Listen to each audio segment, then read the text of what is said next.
Good morning. This is the New York City Board of Standards and Appeals Public Review Session for July 13th, 2014. We begin with the special order calendar. Decision items. Item number 1, 26803 BC, 14555 Guybrush Boulevard, Queens.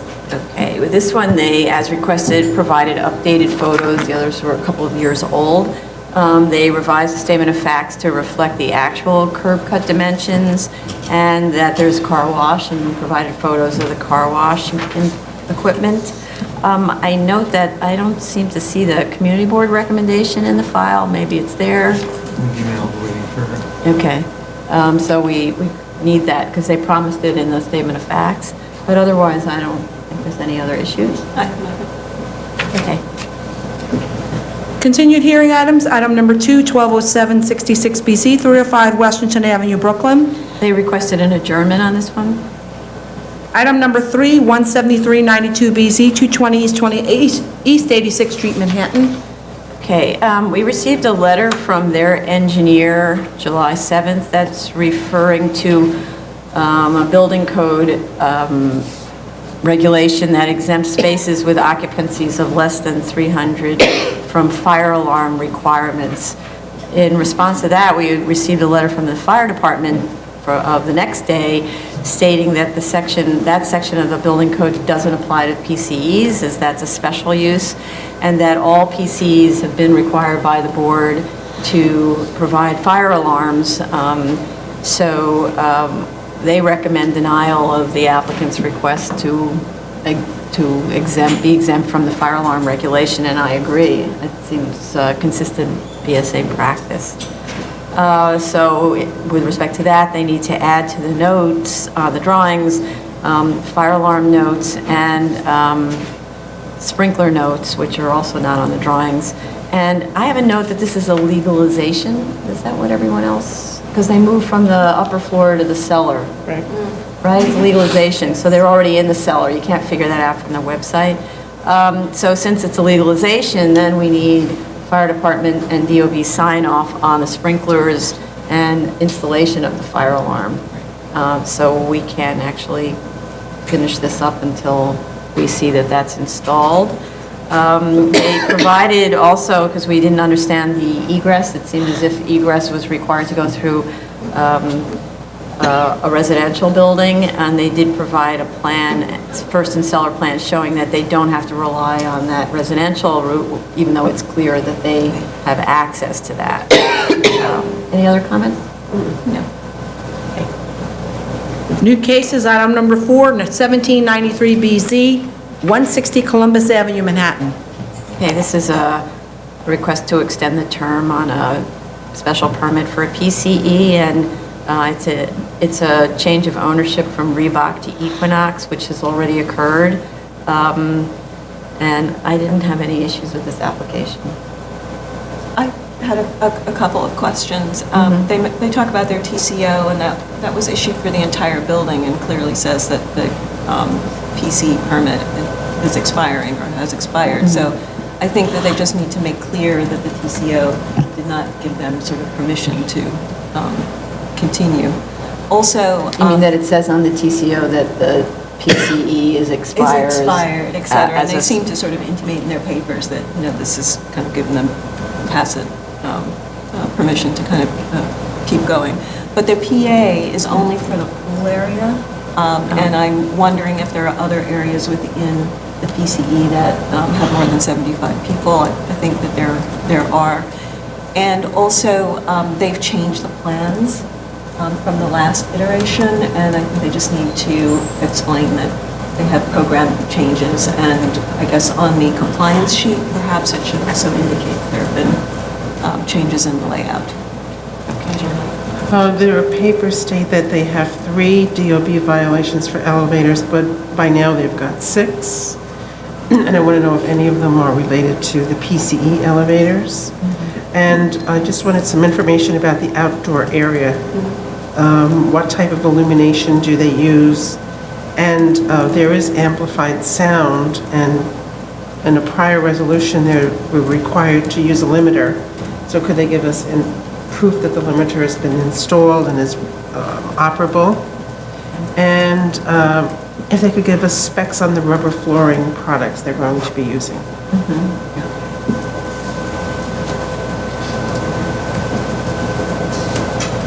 But I believe there were no complaints for the prior, not aware of any noise complaints, they said, so. Okay. Good. Yep. Item number 5, 8493 BC, 671, 677 Timpson Place, Bronx. Okay, this is an extension of term of a variance for a scrap metal facility.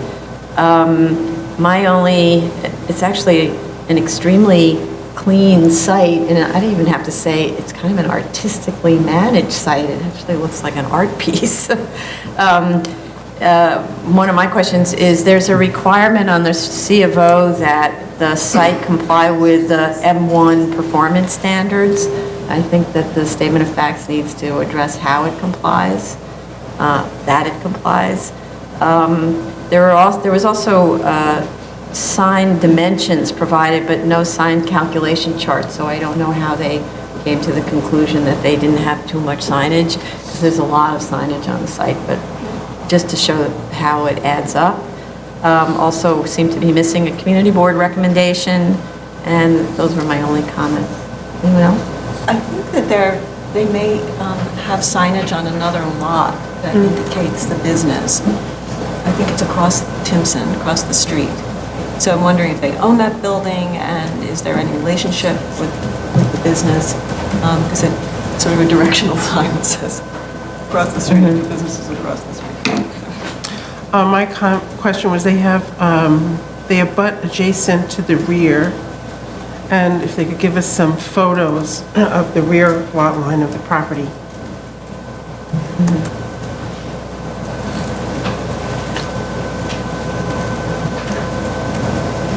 Okay. Item number 6, 12293 BC, 895 Broadway, Manhattan. And this was an extension of an existing Equinox, and I actually had no issues with this one. Anybody else? Just if they could give us some idea if they're making progress on their open violations for landmark issues, and some are for elevator violations. And actually, Dara has a comment. I'm presuming this is a question because there's a question mark after it, but it's a previous resolution. It says amendment to use the entire second floor, and she's wondering if that Yeah, this is is true. Yes, you can see that there was a little, I don't know, retail space on the second floor for something else, and it really isolated alone there, and they're expanding. So yeah, it's a request to amend, to expand the use, which makes sense because the second floor is already otherwise entirely occupied by the PCE. Anything else? No? Item number 7, 14696 BC, 557 Broadway, Manhattan. Okay, this is an amendment of a variance, essentially for two parts, to flip the commercial with the office lobby from one side of Mercer to the Broadway, and to increase somewhat the area of the retail space. So my questions are, what is the status of correction of the open violations for the elevator and the 7B report? Because they said that they were working on it and they should have a response in a few weeks, and that was a few weeks ago. And then if this was just simply flipping the uses, I think it would be very simple, but now they're proposing to enlarge the use group 6, and it was a variance, so they really do need to go through the findings to discuss the need for the increase.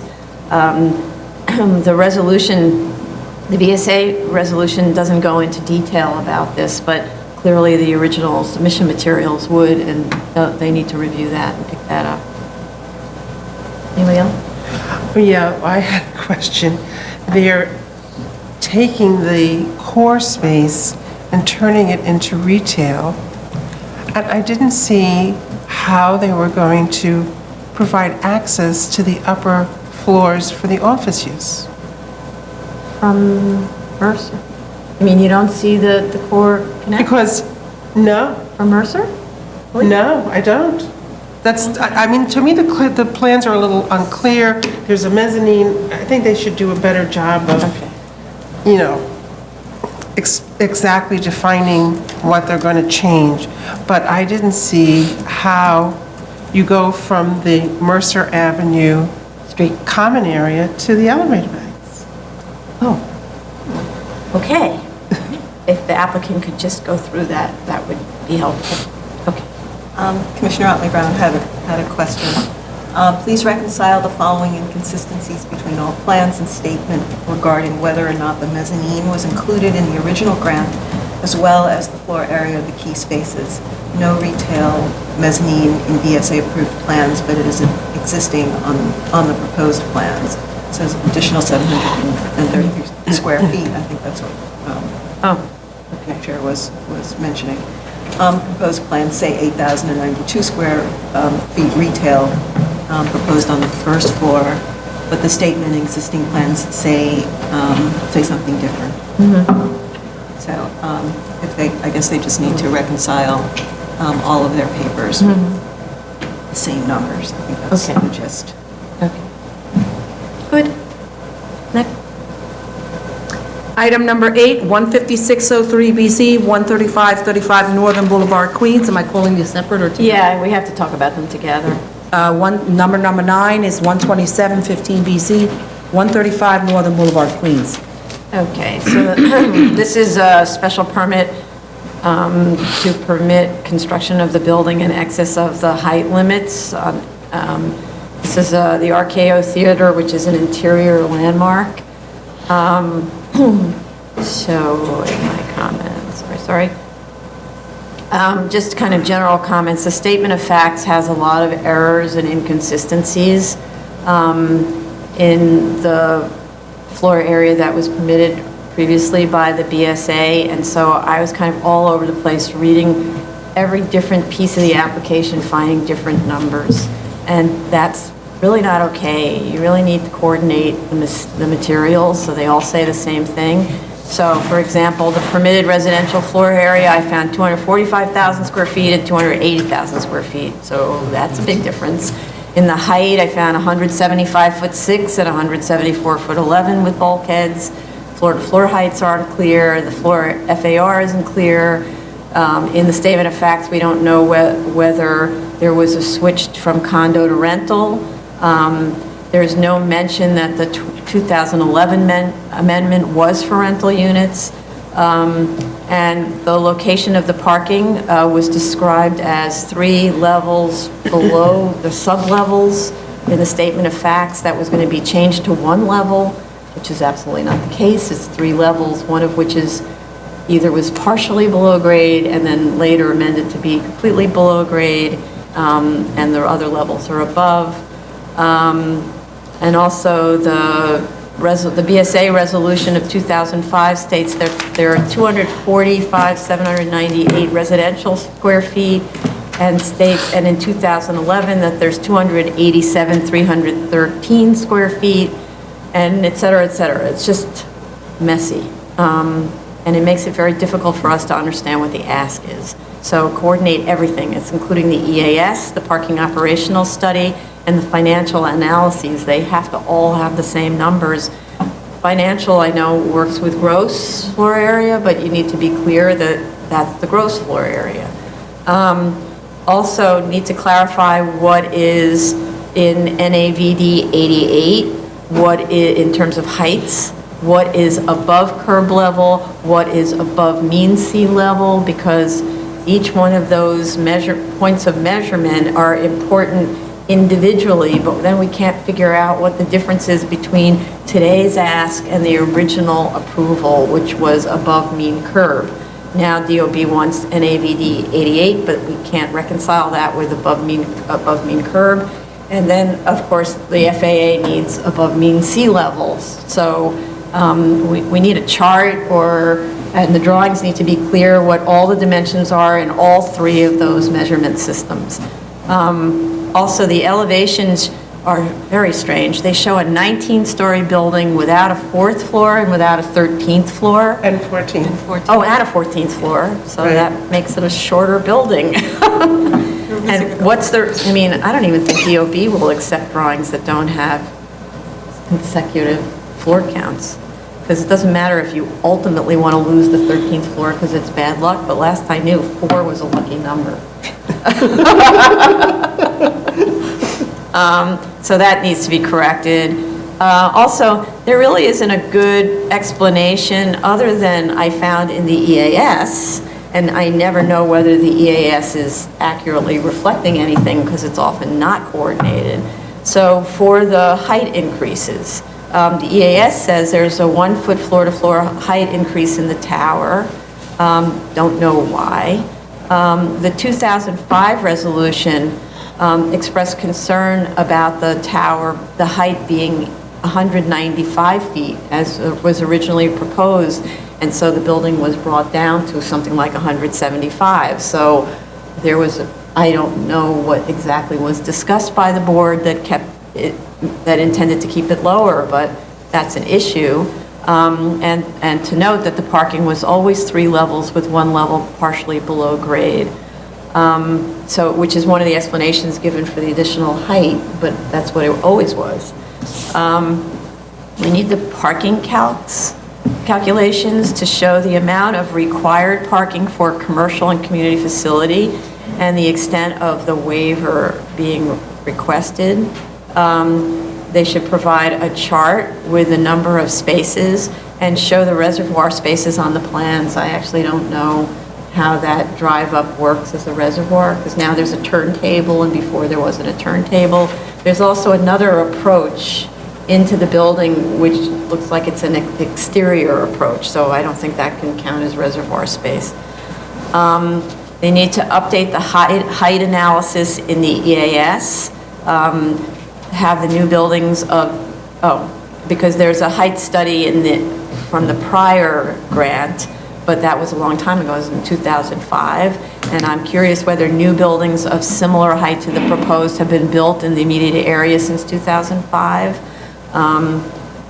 With respect to the FAA approval, it would be very helpful if the aeronautical engineer could attend the hearing to walk us through the range of incursions and FAA's mitigation method. I guess the greatest concern is that the building is very tall. It interferes with certain of the areas of restriction, and the way the FAA mitigates is to put a flashing red light on it, which I just find odd. So I really would like Mr. Pittman to come and walk us through this.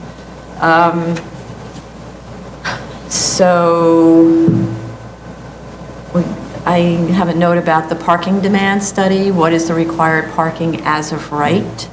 I can't tell if the parking demand study was revised since the 2005 grant. A lot of this is relying on a 2005 EAS and all of that, but this is 10 years later. You can't totally rely on that. And then there's no mention of what the proposed community facilities actually are. In the 2005 approval, they were for a senior center and a history of RKO interpretive center. Is that still the proposed community facility use? The EAS needs to be corrected to reflect the correct height of the building. It states that it's 19 stories, so it's not 19 stories. The financials, with respect to the financials, and I know Commissioner Otley Brown probably has a lot of comments about that. The new market tax credit, which I looked up and to confirm, is 39% of the cost of a qualified project. So I'm very confused in the financial analysis why the multiplier is only 20% and only for the community facility portion. I don't understand that. Isn't the qualified project the entire project? Or if it's not, that needs to be explained. Why is the community facility the only investment in this underserved neighborhood?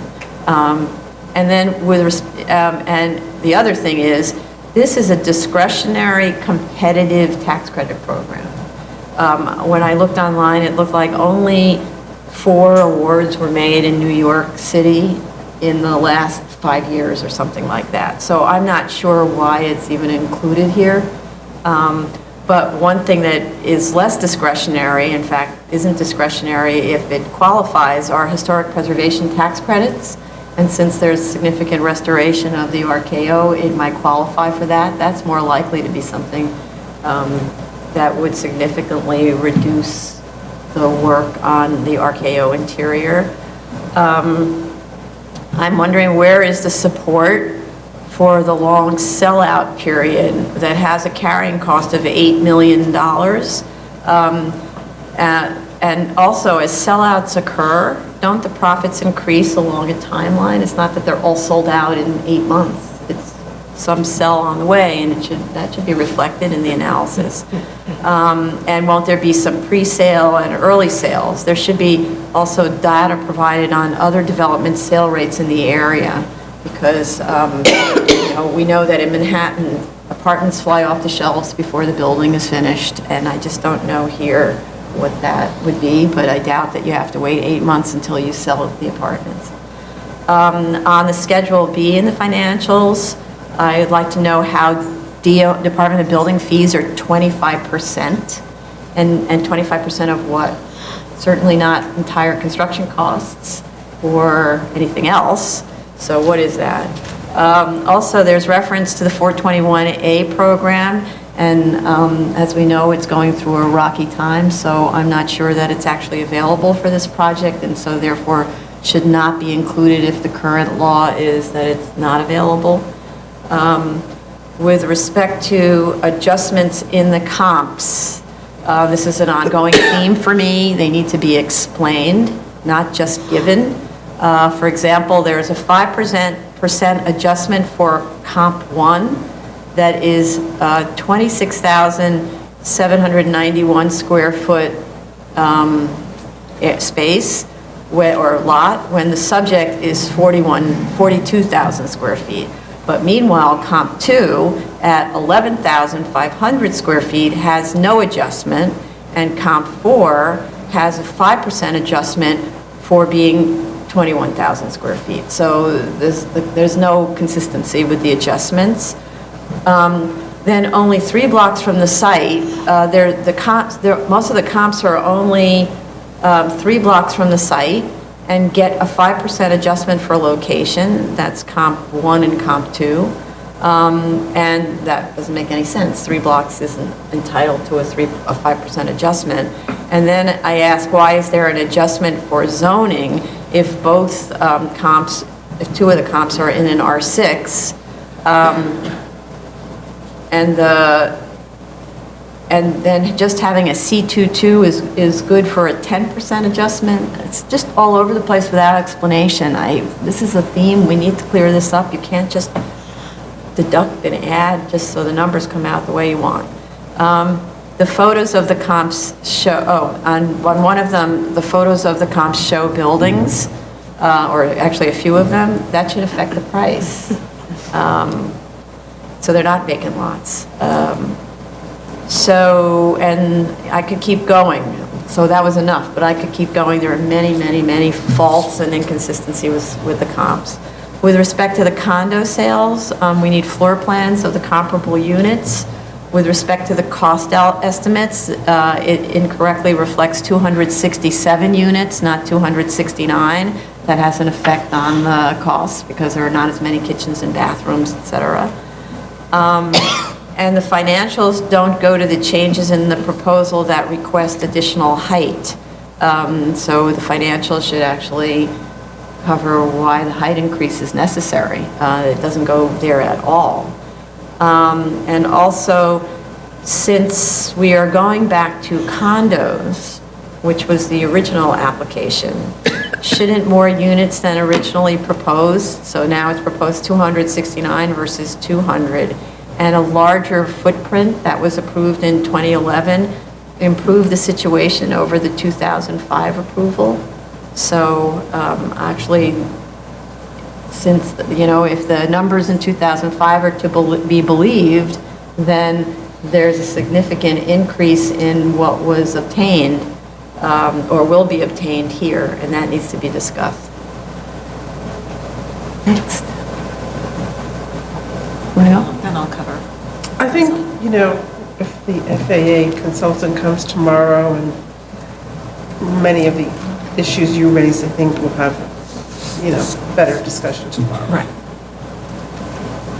I had trouble following the sort of all of the heights and trying to figure out between curb level and what we were really supposed to be looking at for the FAA. I think a chart would make it much easier to quickly understand where this building is sort of in space, and that was sort of my biggest issue. And the fact that there are missing floors, and it just seemed that some of the plans didn't comport with what we had already approved, and there were changes, and it's just not clear what those changes are. I know that Commissioner Otley-Brown had significant financial issues, and I will try and enumerate these as best that I can. The site value is based on vacant land, but Comp 4 has a viable building. The Chair covered that. She also mentioned the NMTC tax credit, that if the New market. tax credit equals 39%, why then is the tax credit valued at only 20% of the project and not 39%? So please discuss that. The residential square footage, how do you go from 280,810 square feet in the statement of facts to 262,656 square feet built residential and 233,697 square feet residential sellable area in the financials? How come there isn't any line item for the retail mezzanine income and retail seller income, both at $50 a square foot in the income and expense page in the financials?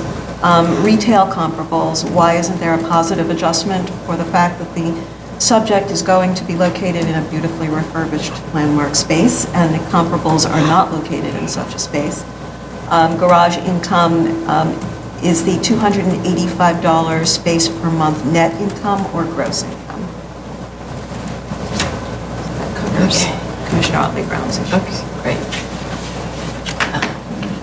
Right. Okay. Thanks. Appeals calendar, decision item number 10, 3-15A.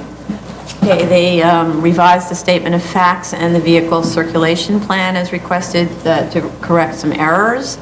And I was okay with the rest, and I just have a note from before that we would condition approval on Department of Buildings review of the loading dock situation, because it's just such a hard way to get a truck in there. Anyway, anybody else?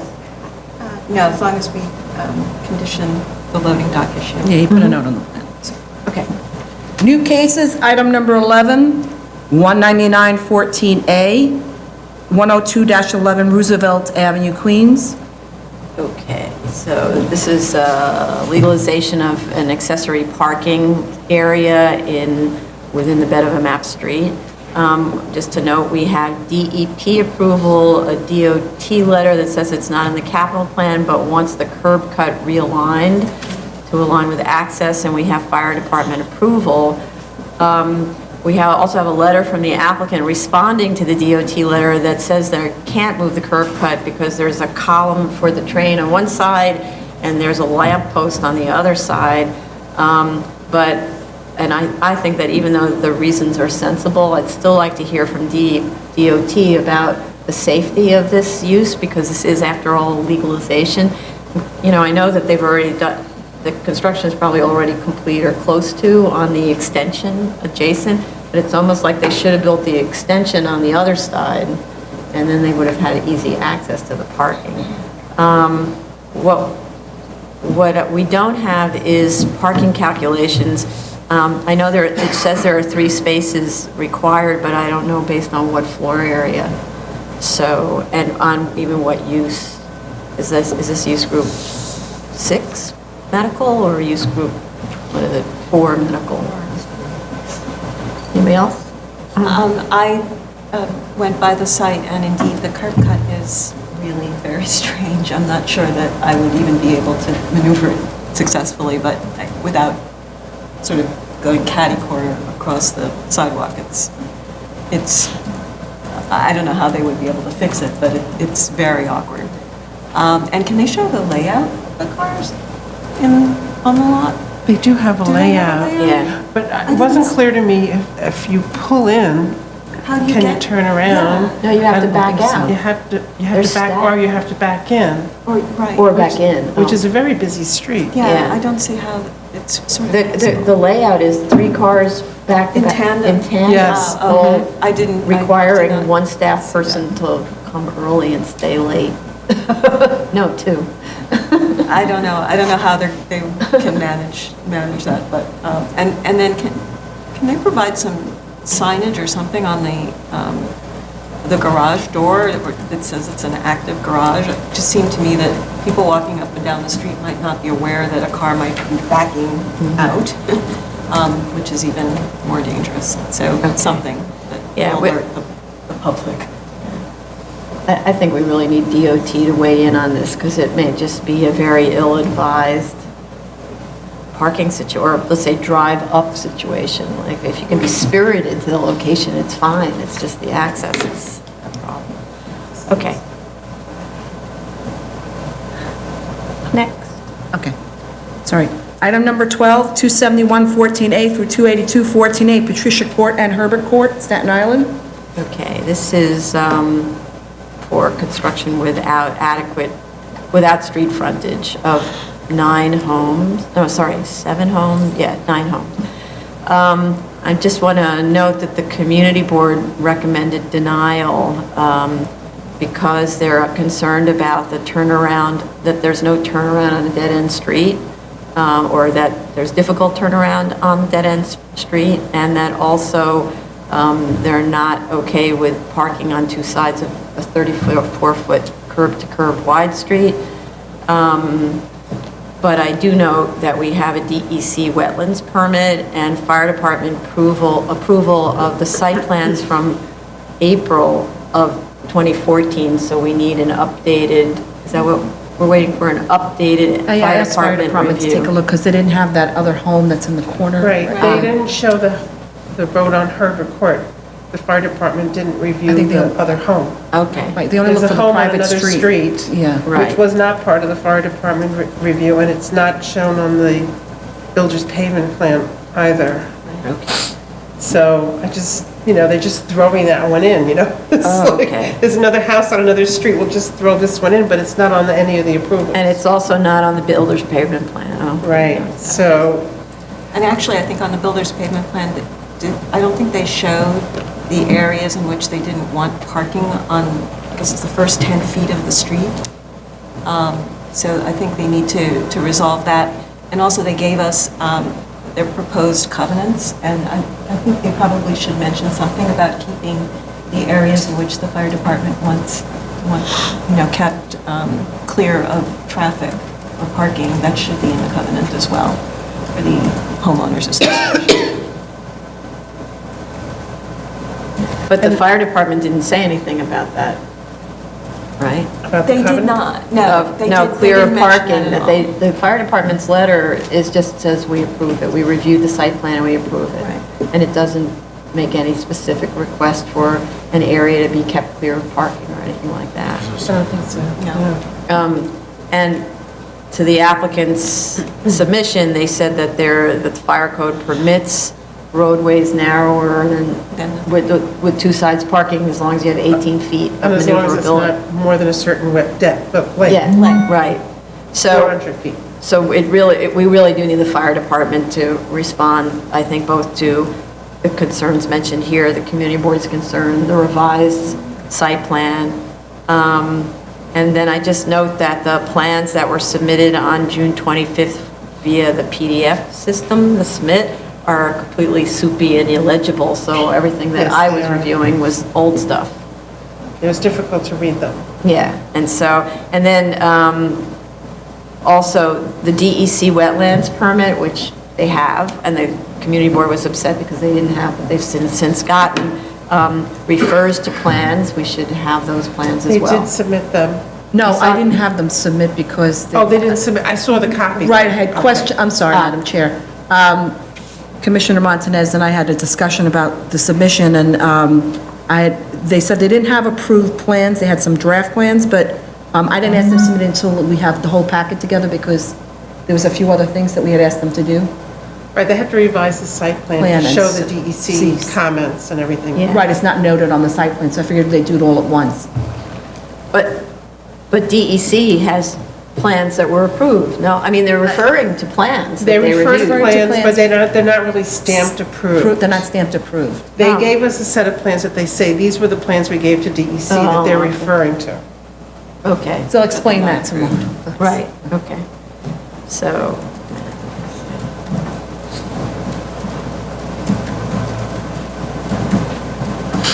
oops, okay. Okay. Good. Item number 13, 32514, oh my thing goes down. 32514A, 631 Bay Street, Staten Island. Okay, this is a bed of the map street waiver request. So we have fire department approval, we have a DOT letter with a comment about providing adequate sidewalks aligned with the surrounding properties, and providing a 12-inch corner radii and dual pedestrian ramps to ensure safe pedestrian access. Also have a DEP letter about sanitary sewers and so on. So then the applicant did submit a response to the DEP letter, but we need a DEP response to that, because DEP's letter actually says, when we receive the materials from the applicant, we'll continue our review. So we haven't gotten the final review. They also need to comply with the DOT requirement, which is about the 12-inch corner radii, and show that on the plans. They Just did- one notation on that. They did reach out to DOT as well as I have for clarification of some of the information that DOT requested. However, DOT has not been forthcoming to them. Okay, so we it's need that. not for the applicant not wanting to clear that up. It's just Okay. They wanted, their architect needed clarification from DOT, and we haven't seen anything from DOT. Okay, so And I'm aware. we'll nag. Yeah. Right? Okay. And then also, this one, again, has that kind of standard waive everything to do with bulk that there is, just in case, and that may have been the practice before, but I don't get that. So I would like to know what bulk waiver they need. I doubt any, but what bulk waiver do they need? And I just note that it's a vacant lot that, where all of the other properties surrounding it go right to the street line, and it would be anomalous for this one not to also go to the street line. Yes? Just a comment on their builder's pavement plan, wondering if they need 2 pedestrian ramps. Yeah, that was one Instead of of just the single one at the corner. That's what the DOT requested. That's a DOT Yeah. thing, yeah. Yeah, but don't, they would. I just had a concern, I think their site plan should just say that they're going to build it in conformance with Appendix G. You know, their statement says, we're going to comply with Appendix G in these 2 areas, but it requires complete compliance with Appendix G and not just this conditional compliance. And they intend to dry flood-proof the first floor and provide residential above. And I'm just concerned that they don't completely understand what that will involve. For example, the first floor slab is a 4-inch slab with metal lath they're showing, and that's not what the buildings department's going to approve. It's going to have to be a slab that's going to be able to resist uplift forces. So, you know, we're just approving the site plan, but also they're saying they're going to follow the 2008 building code, and I don't see why they don't have to follow the 2014 Right. building code. And at one point, they said they can't plant any street trees at the site, yet they show street trees on the site plan. Right. So I didn't understand that. Right, okay. Maybe they meant on the lot, I don't know, but it seems strange. Yeah. Because they do have it on their Right. Maybe it was an Then they error. wouldn't be called street trees. Yeah, I know. Yeah. What can you do? Okay. Decision, zoning calendar, decision items, item number 14, so 17114A, 17214BZ, 235 Dixon Avenue, Staten Island. Okay, so this one we closed, but actually, the objection sheet is incorrect. So we need to reopen this when we get it to receive a revised objection sheet that refers to the correct sections in the zoning resolution that are to be waived.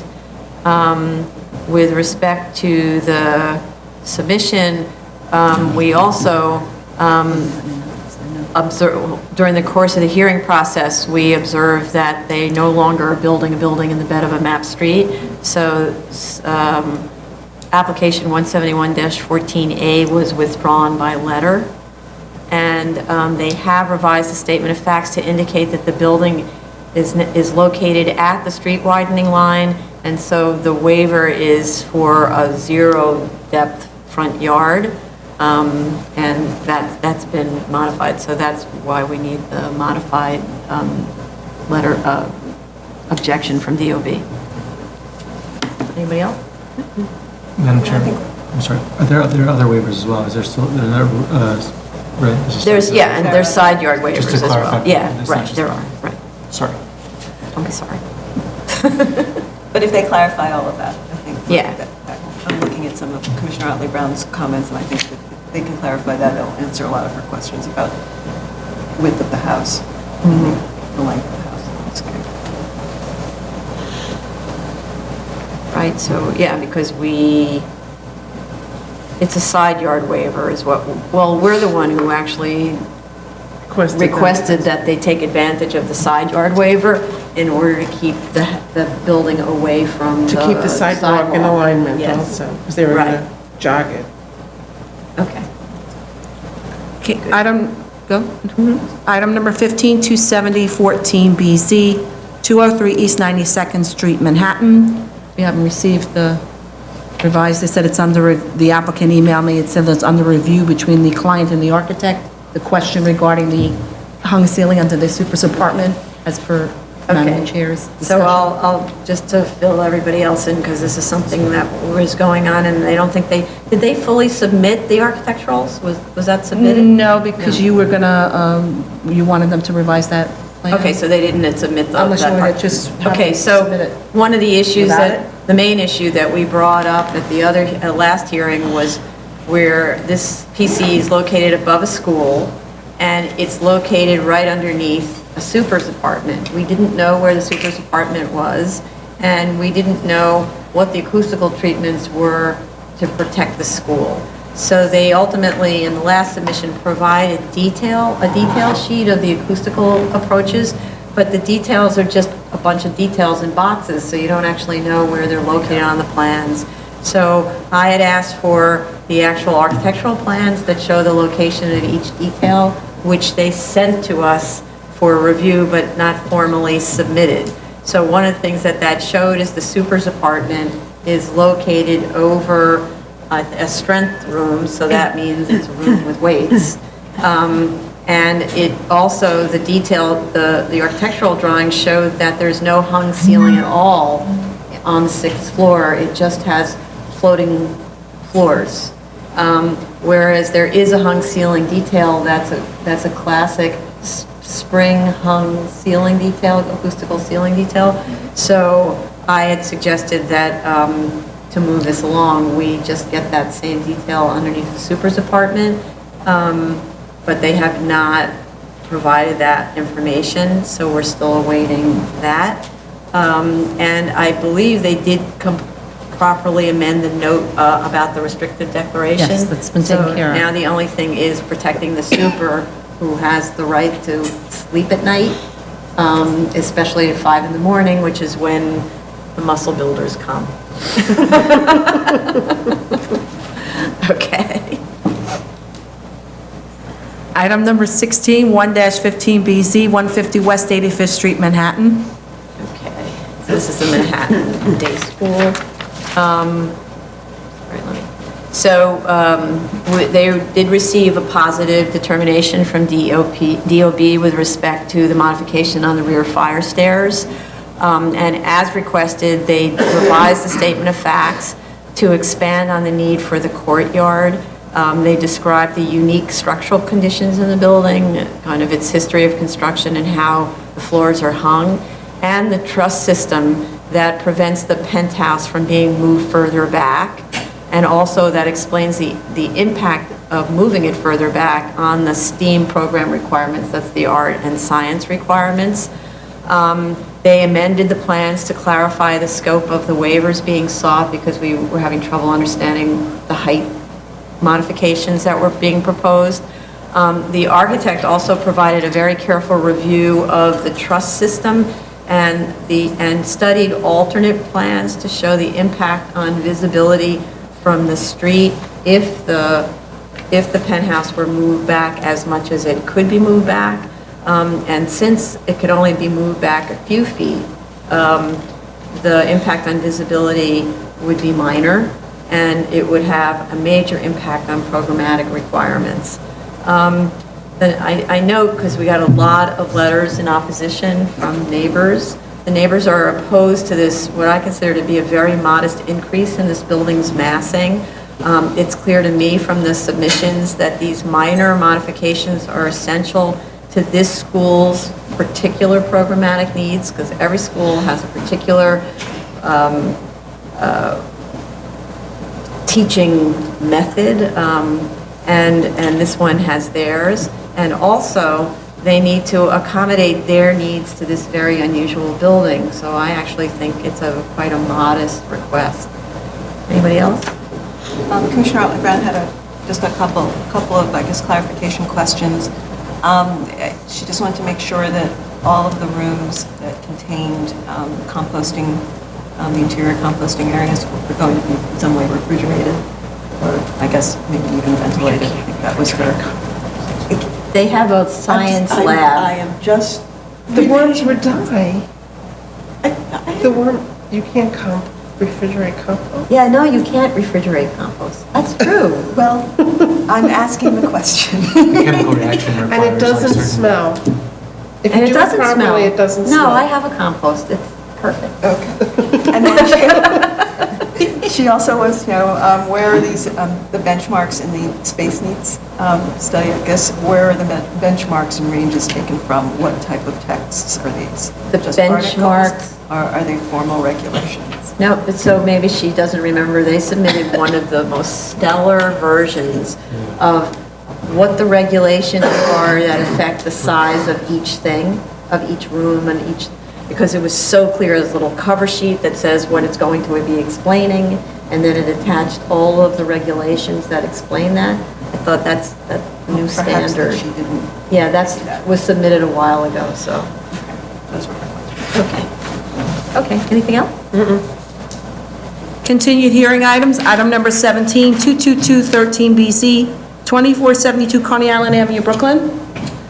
Okay, the never-ending saga of this little bit of a parking reduction. So they submitted yet another revised parking study with different peak hours at a different demand and no backup for the parking study assumptions. Oh, well. The statement of facts also has inaccuracies. For one, I guess never have lawyers do math. The total required spaces for all uses following the proposed reduction is 32, not 23 spaces, 5 plus 9 plus 18. But 37 spaces are provided, so it's not a huge increase. Only 5 more spaces than after the reduction would be required, so that's not a big cushion. And that's only assuming that these parking studies actually have any basis in reality. Anyway, my feeling about it is that they did as we requested, that the 10 spaces and the stackers are going to be installed now. So my feeling about it is, since they say that it's in excess of what's needed for the retail, make those 10 spaces available to the medical facility users if required, like don't isolate it. And that way we effectively have for the medical facility another 5 spaces if needed, as opposed to just a total on the lot for commercial use. Anybody else? No, I was glad to see that they clarified for me at least the stacker issue and that they were permitted to have that overhang. I was concerned about that, but I would agree with them that they are permitted to have the overhang. Commissioner Otley-Brown just had a couple of questions. The parking study, she says, of course, they don't align with the report, and I think that you covered that well. She also has a question about car rental, conditioning the grant on no left turn coming out of the building. Can stackers be placed closer to the building and used for the rental car overflow, since that is what seems to generate the need for the extra spaces? So she thinks it should be rental car. Whatever it is, it should be made available to whichever use is sending people onto the street. Because they said that there's street parking available of 28 spaces, I think, 29 curbside spaces at peak hours are available, but you're not the only people looking for a space necessarily. And what if there's a new use that comes online, then it takes up that, and they're not discretionary actions, so that's using up the street parking. So, okay. So when she's saying no left turn out of the building, no left turn onto East 9th? It must be East 9. Well, I think you have to make a left turn on East Yeah. 9th. She must mean no left turn onto Coney Island Avenue. Onto Coney Island. She can clarify that for herself, I guess, tomorrow. Okay, oh, she's back tomorrow. Okay. Yeah, she's back. My comment had to do with, I guess, we've been talking about the parking so long. I don't think we ever specify the type of fencing to be provided. We have landscaping, but I think it's important to, discuss what type of fencing they're proposing. Something maybe better than chain link with slats. Isn't it a picket fence? Isn't it a... I didn't see anything on the plans. Okay. So, all right, so let's just say picket. Yeah. So, what did I say? Right. Oh, and I did want to say about the parking study. The parking study makes reference to a recent DOT study on medical facilities, I believe, but doesn't provide us any backup data. It's an ongoing theme. We just can't have these sort of Well, they bold provided statements. the email from the DOT person. And did it attach? I didn't see it attached to parking study. I think it was all the way in the back. Really? Yes, there was a communication between Hiram and someone at DOT who was doing the parking study for East New York. Right. And they said they're going to put it in the next secret manual, and it just showed that he gave them the data. Gave them the data, but But it it's not the doesn't say data. Oh, you mean in terms of I counts actually and see everything? the data, Oh, just to no. say it's 20%. 20% of what? I mean, I'm sorry, I'm not exactly, I need They don't give any support backup. for these No things. support. I don't like just take your word for it.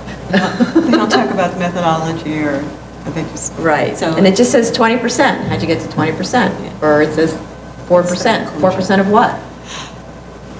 So, do need backup. No reason why we should be asking for this 5 times. Okay. Item number 18, 32213BZ, 4201 Main Street, Queens. Okay, let's see.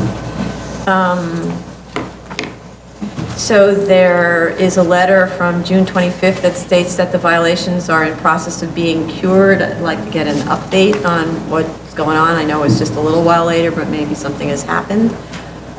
They did provide Sanborn maps and aerial photos to show continuous use as a parking lot since 1990 when the variance expired.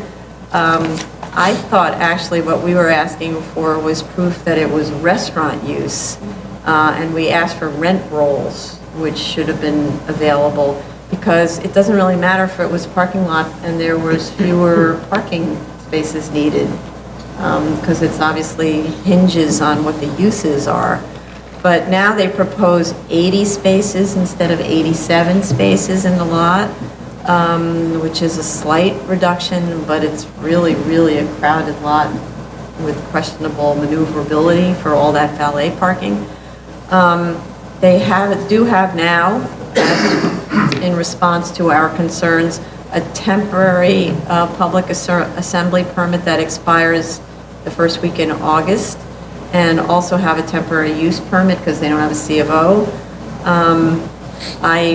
My feeling about this is because this is a legalization to the max because they haven't been here in 25 years. They need to have a clean violation sheet from DOB in order for us to be able to really proceed with this. They are working on withdrawing an alteration application that we asked them to withdraw. There's also photos that were provided that shows the site really needs repair of asphalt and concrete and plantings. Planting needs to be installed. The plans are not responsive to our comments about the same issues of an unattractive site. And we asked but haven't received parking calculations for the historical use and the added floor area. And we also asked about legalization of the existing conditions and received no information. And this is like this gigantic illegal construction. So we need to see what was permitted ultimately, what they're going to be permitted for, and it all needs to be cleared up before we get there, seems to me. Anybody else? I had same issues, but I also just added that they have a affidavit from someone who's been associated with the restaurant, and it says for 14 years. However, that's shorter than the 1990 lapse time, so Right. I think they need to find somebody who's been associated with it longer. That just didn't make any sense. And yeah, to clarify how many spaces and what they need, they've lost 4 spaces from 87 to 83, and yeah, they need to really concentrate on fixing the asphalt and installing some decent landscaping. It looks a little sparse. Yeah. Yet I was confused about those two drawings, Z3 and Z4. Z3, which is the parking calculation analysis, shows 87, and they show 87 spaces. And then when they go to Z4, which is the parking configuration, they only have 83. Right, but I didn't understand why we were getting the other one. I thought the other one was the old one, and now they're correcting it with the new one that only has the 80, whatever spaces, 80, I counted 80. 83 spaces. You got Oh, I had 83? counted 83. So did I got 60 in the main and 20 in the 2 side parts. Maybe I missed one. Well, of the it's 3. 63 plus 10 plus 10. Oh, you see 63, okay. 63 and then 83. 10 on one side and then 10 on the other side in the adjacent lot. Yeah. So And that's what happens 83. when we have to do the counts, as opposed to they have to do the counts. But I didn't understand what they were trying to, why they were showing that. I guess because they're withdrawing the enlargement application. Right. That has an impact on how many parking spaces they need, but they don't Right. really make that clear. And then the photos they gave us, I think there was a lot of debris on the site. They show that the buffering conditions are completely variable. I think the front masonry wall entrance it looks really terrible, like it needs some brick face or something. And, yeah, I just think the conditions of the parking lot are still not acceptable. Okay.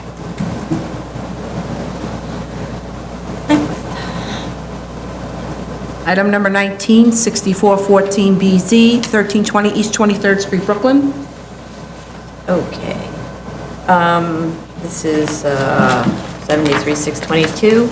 I note there were a lot of changes to this, and the first one that I wanted to mention is there is this excellent rendering that shows the building, and that's architecture. That's how you do it. That's how you show what a building looks like.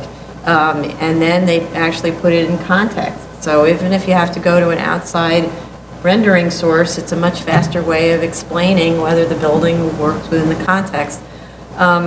I also note, though, that There was some discussion about the rear yard, a lot of it actually in the prior hearings, where the studies didn't justify a further reduction in the rear yard. The existing rear yard is 24 foot 3 inches according to the survey, which probably is not pursuant to permits, but they've never established that with us. They didn't provide Sanborn maps or anything else to establish it. But they're proposing to reduce the rear yard further to 22 feet. So I just don't see how you can justify that. I would say stay with the 24 foot 3, and we could, and from my mind, be done with this, especially in light of the fact that they're requesting 1 FAR, which is more floor area than most houses in the block have, and they're requesting the side yard waivers. I don't see the need for the rear yard waiver. And then, yeah, and I think the rendering properly shows the house in character with the adjacent house. The adjacent house is quite large, so this one would be like that. Anybody else? I was very impressed with the rendering. I thought that was a really excellent way of conveying what this house really looks like and how it fits in. And I would totally agree that applicants should take note of this and make it a lot simpler and a lot easier to get things through. More than applicants should take note, that should be the standard, I mean, I know that there are rendering services. You just send your plans to the rendering service and they draw them. So even if you can't, though I don't know why you can't, because you went to architecture school. Well, never mind. Just if the applicant could, in their axonometric of the building, please include the building envelope, draw in, dotted in, whatever, however you want to do, but what the envelope is supposed to be, so that we can see that it fits within the permitted envelope. I think some applicants merely draw the axonometric and forget that that's why we're really asking for the axonometric, to see that it fits in within the Well, I envelope. was relying on it because so many people couldn't do a perspective, that the AXO, which is, Architecture School 101, that you should be able to do that, and then it would show the massing of the building, because better than elevations do. But anyway, okay. Okay. Item number 20, 14814 BC, 11 Avenue A, Manhattan. Okay. So this one, we have a letter from the architect stating that the proposed project remains at 6 stories and 66 foot 6 inches high, because Section 23633 requires a 60-foot minimum base height, and a lower building would need an additional waiver. But we're here for a variance, so I'm not really understanding that argument. They also claim that a higher floor-to-floor height would require too big of a stair. I also don't really totally understand that. The alternate is, they also proposed an alternate, which is 5 stories with a 6th-floor penthouse that's set back, with a setback, and it's 56 feet high. There's a financial analysis that insists that a 6-story building is the only thing that works. I actually don't understand that at all, given that this application started off at 3.31 FAR 4 stories. That was the request. And the 5-story plus penthouse solution is more than 1 FAR greater. So it's just not credible that increasing the size of the building would make the project less viable. So especially because when you analyze income, it's based on the square footage of the units. It's also not credible when you compare the 5-story plus penthouse with the 6-story building, that the entire profit margin for this entire project is in the extra bedroom on the 6th floor, and that the soft costs rise by 284 square feet. So I think, even with the penthouse, I'm not persuaded, really. But the six-story building is really out of character with this portion of the neighborhood where everything is much lower.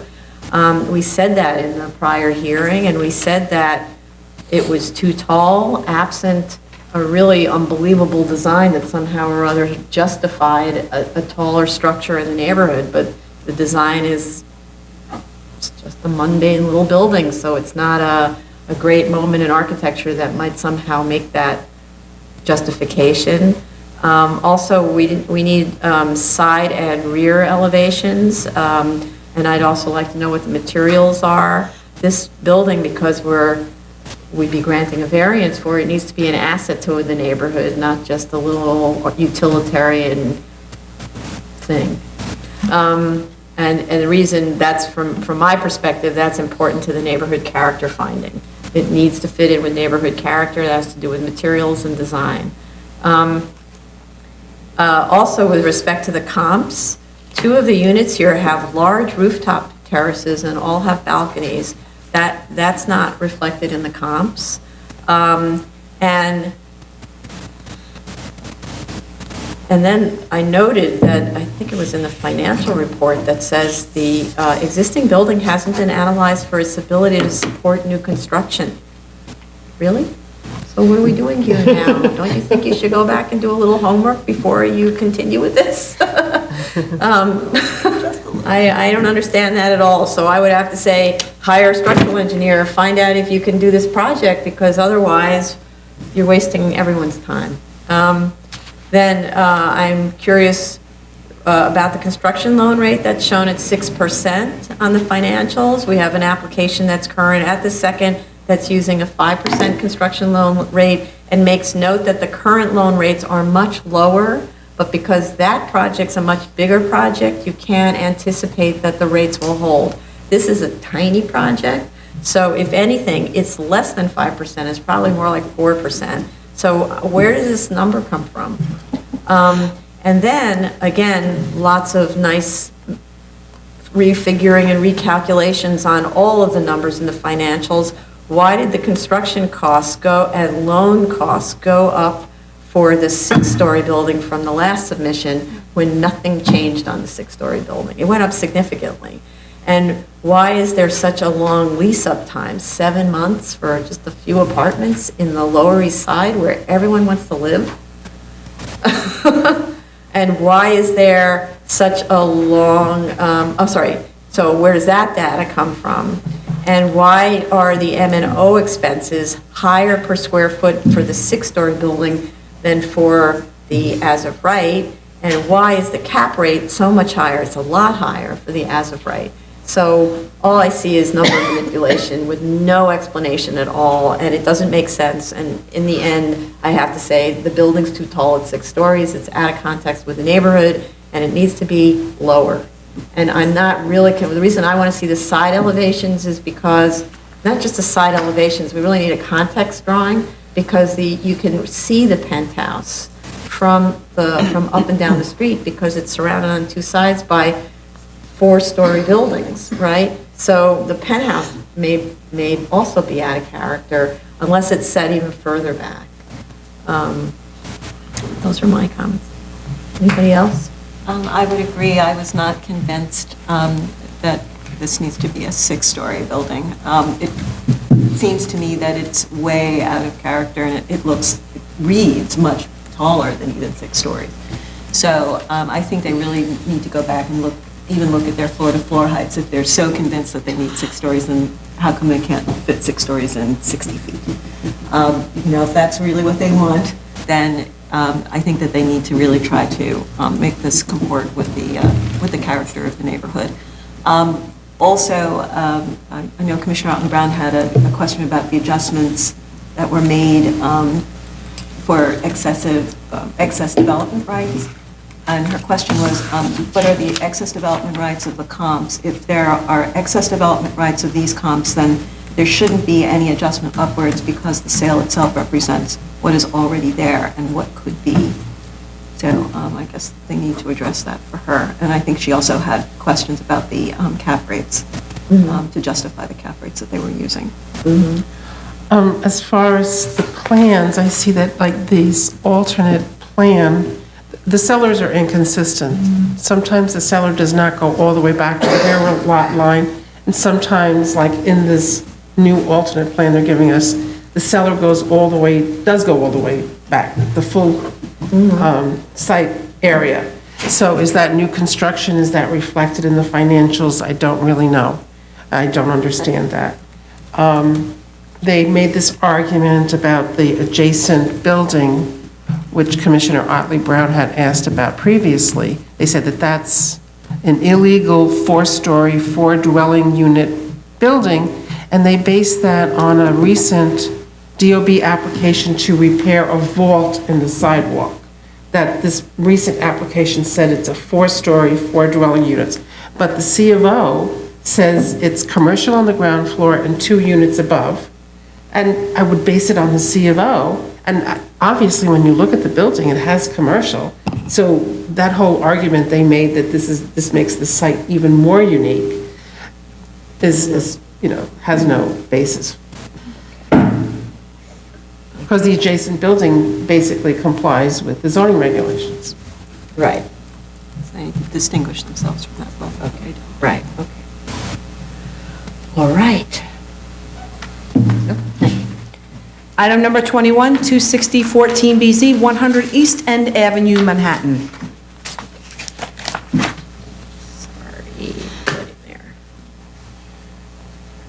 Okay, so, this is Chapin. They revised the height study, which we asked them to do, to clarify somewhat, really, the number of existing buildings in the area that are taller than 75 feet in the R8B. But more importantly, the report still is not really clear by how much taller they are than 75 feet. So it's not too many of them are as tall as what's being requested. But more importantly, from my perspective, they significantly reduced the depth and the height of the incursion to the east of the R8B district boundary by reconfiguring the fire stairs. But I'm curious, so I'm really glad that they did that, but I note that most of the reduction at the lower levels is at the rear, and I'm wondering if the stairs could be pushed back so they'd be less visible from the front, because there's actually no change to the front, so the less of the incursion from the minimum variance perspective is good, but from the impact on the neighbors, same diff, because it's still very close to the front. So I'm wondering if there's any way to shift the stair, like have the stairs sort of proceed and get you further and further back or something so it's less visible from the front. The architect should come to discuss this. They should amend the statement of facts to reflect the fact that the incursion to the east of the R8B boundary is 186 feet for 11 feet and then drops down to 152 feet for approximately 14 feet of the imbalance of the incursion. Statement of fact says it's 186 for 25 feet, and that's not correct. Then I'm curious because we don't actually have we have a rendering from the avenue side, but we don't have a rendering from the street, which is really the major portion of the of what the waiver is. We just have sort of a schematic rendering, but an actual rendering of the building, which I'm sure they have already to show to board members and things like that. I'd like to know, what is the exterior treatment of the vertical and horizontal connections to the stairs? And also explain section 1 on P004 that shows the horizontal connection bridging an open area on the existing roof. It's actually very strange. It sort of like flies over this area below it. It looks like, wow, that's program space that could have been used. Is it a strange location to have cut the section? I just don't know what that is. And I can't find it on the plan, so I don't really understand that. And also, they should label the rooms at the 5th floor that are next to the Fab Lab. They don't have any labels, so in terms of programmatic requirements, we don't know how that fits in. They might be mechanical, it's just not clear. We also we're missing an objection from DOB for lot coverage. We need that in order to be able to waive it. And then just a couple of things one of the things about the submission, it wasn't tied together. There was minutes from meetings about sports events with other schools or from other schools, and I don't understand why that was included. It's a nice little chat about the sporting events, but I don't know why we're seeing that. Then the classroom utilization charts, which were illegible before, are now very legible, and they're supplemented by what's called a typical day chart that shows extreme utilization of the upper school classrooms. But I need a little help understanding why we're only looking at the upper school classrooms. I thought the whole school is implicated in this shortage, that by reclaiming a portion, one of these gyms, you get to put upper school classrooms, but you also get better use of middle school classrooms. I'm not really understanding why we don't see utilization on all the rooms. We also don't have, on the drawings, there's no dimensions of the proposed rear yards on the plans. There's this strange dimension of 8 feet and then 2'2". The 8 feet doesn't tie back to anything. And the 2'2", not sure what that's for, but none of it gets you to the rear yard, so we actually don't know what's the depth of the rear yard you're actually requesting.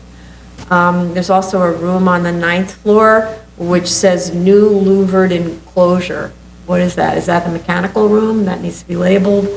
You need to dimension the width and depth of the stair beginning at the lot line, this new proposed stair, so that we can know exactly how much of an incursion it is into the R8B with precise dimensions.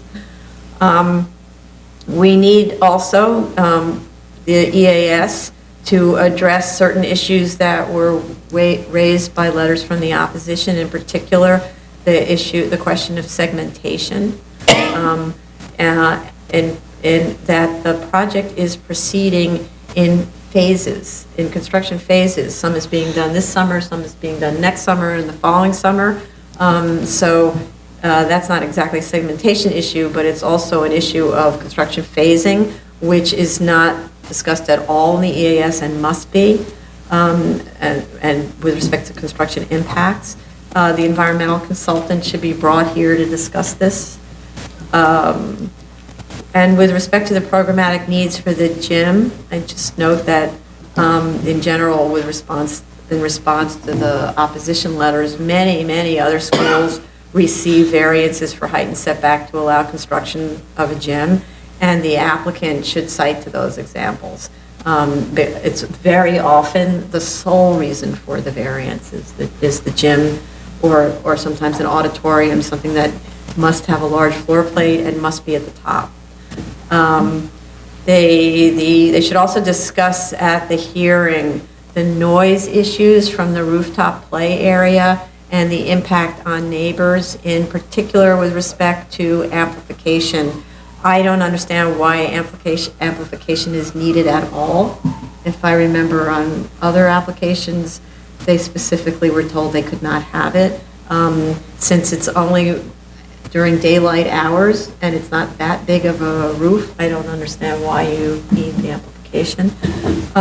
The EAS, by the way, which did the noise study, didn't include a calculation for amplification and relies on standard seeker data for play roofs. So it didn't do its own studies on other play roofs.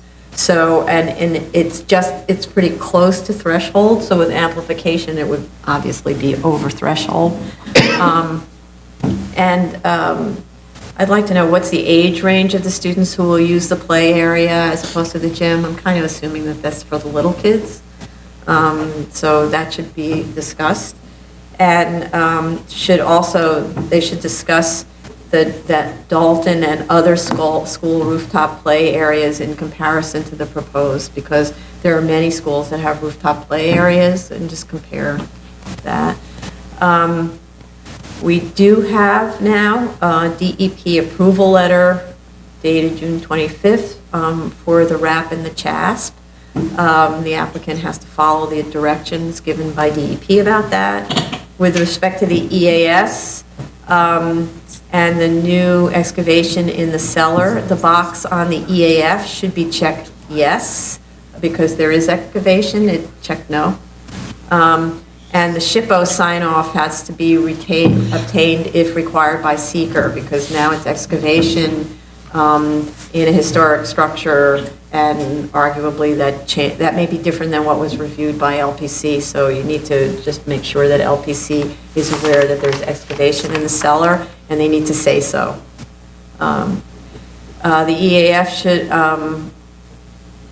on the EAF, there's also a box about the closure of a community facility during construction. That was marked no, but it's actually yes, the school's closed during construction. If no, I'd like to understand how that's possible, but we know it's closed during construction. And is the avenue considered a major thoroughfare under seeker? Because the EAS also checks no to major thoroughfare, and most of our avenues are, I think, considered thoroughfares. Maybe not this one. In the EAF, again, this is about the single-phase box marked if construction will be conducted over several summers. That's not correct. It's a multi-phase project. And also in the statement of facts, it needs to be corrected to reflect the actual shadow study in the EAS, which actually doesn't just say that there's no incremental shadows. It says there are incremental shadows, but.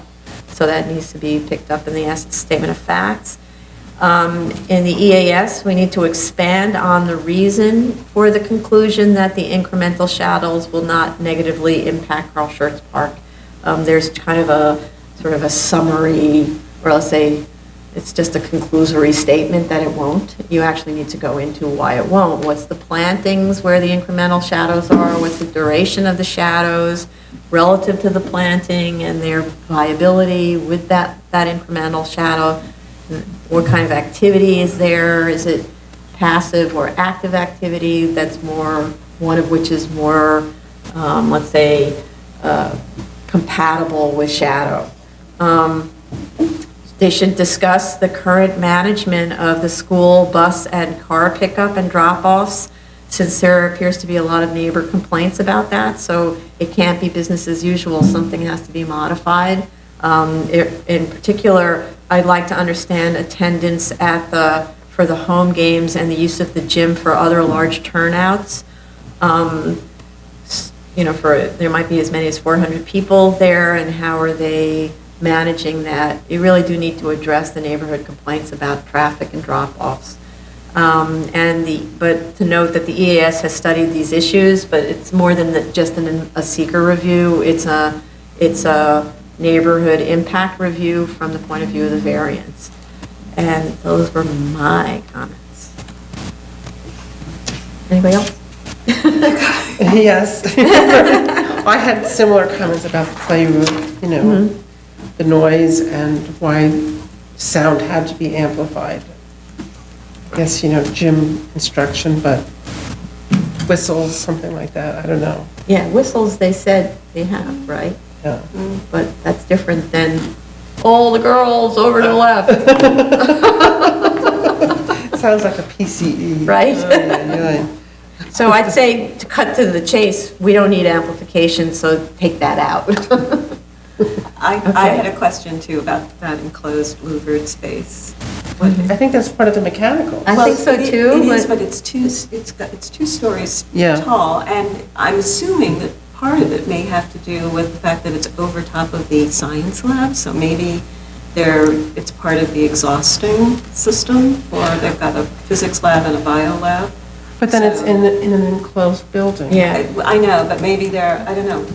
It doesn't look like there's anything that leads to the outside, like some sort of ductwork, but it's a mystery, because it is a pretty big Well, space. and it's not labeled, so if it's 2 stories and they have gigantic, can chillers be in an enclosed space? They have nothing that seems to indicate that there's any outside air coming in, or Well, that would be the that there's any louver. exhaust, I know, but it's within an enclosed area, so I don't know. Yeah, it's within the walls of the building. Yeah, it's Yeah. within the building. Okay, so they need to explain that. The architect obviously should be here so to explain that. I think they were responsive, so, okay. it for now.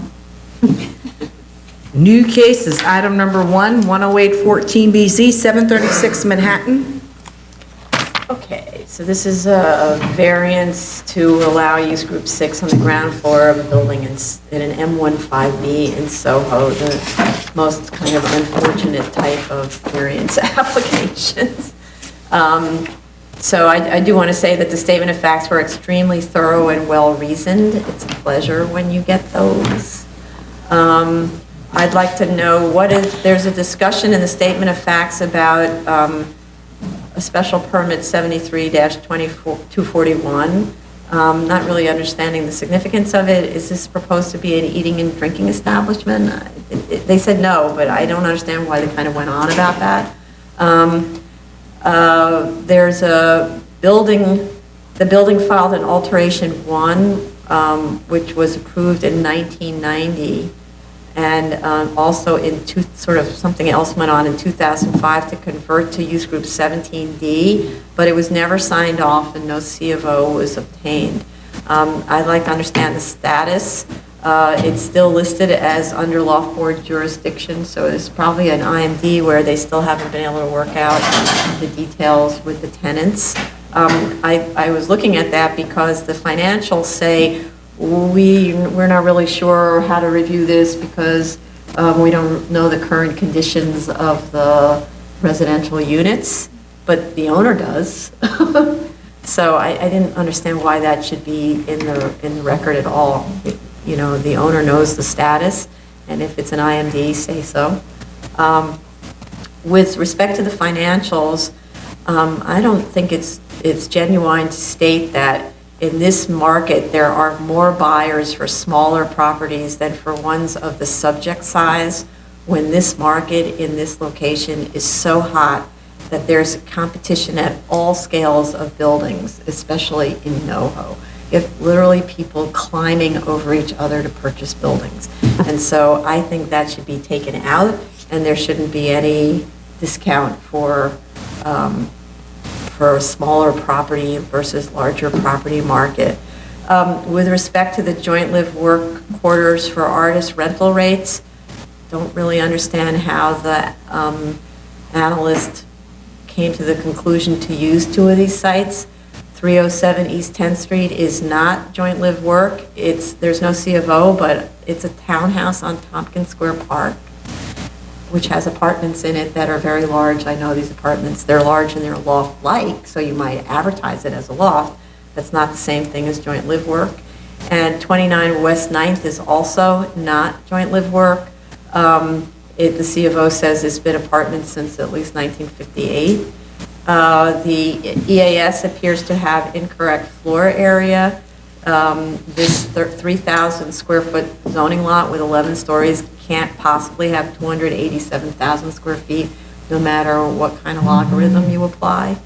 And also, I'd like the environmental to verify that this is an unlisted action, because it's the building's in a historic district, and I think you don't get to be unlisted at all if you're in a historic district. But I'd like somebody else to look at that. Okay. Anybody else? I know that Commissioner Brown had a couple of questions. Can they be more specific about the breakdown of the uses in terms of square footage so that the financials are clearer? How much square footage for each use? And then she has a question concerning the ground floor commercial. Is the ground floor commercial space in the other buildings a legal condition? And if not legal, then this may not be the only building with this unique factor. In the study. In the study. Yeah, I had that question too. Yeah. Okay. So that's just pulling their C of O's, Yeah. C's of O. Just to make sure that Yeah. they're all legal. So they do need landmark approval. Yeah. They do. Because they have gave it. us this LPC, but it was only for HVAC work at the rear. Yeah, no, in other words, it's a historic property, and granted that they're making very minor modifications, and it doesn't even look like they're doing a storefront, which surprises me, because does it already have a storefront? Huh? So I'm not really sure about that one. but it still is work on a historic property and therefore potentially needs further review, because the certificate of no effect for the interiors work. I think. And just some clarification, do they need to go back to DOB for an amended objection sheet? Is that what they were really saying? Because No, where? The objection sheet says that it's in use group 6, an eating and drinking establishment is not permitted. Are they saying that they need to go back to DOB and get that amended, or what? No, you what mean was the point? discussion about the 7324 special permit? I don't know what that part's about, but I think that the objection sheet was okay, but we'll check it again. Yeah, I think they were saying that the objection sheet talks about it not being an eating and drinking establishment, No. We'll review. but just review. Okay, we'll take a look at it. Okay. They should take a look at it. Okay, good. Next. Item number 2, 1415BZ, 1560 Westchester Avenue in the Bronx. And item number 3, 1515BZ, 1160 Ward Avenue in the Bronx. They submitted a letter on June 23rd requesting withdrawal of the application for some reason, so it's withdrawn. Okay. That concludes the executive session for July 13, 2015.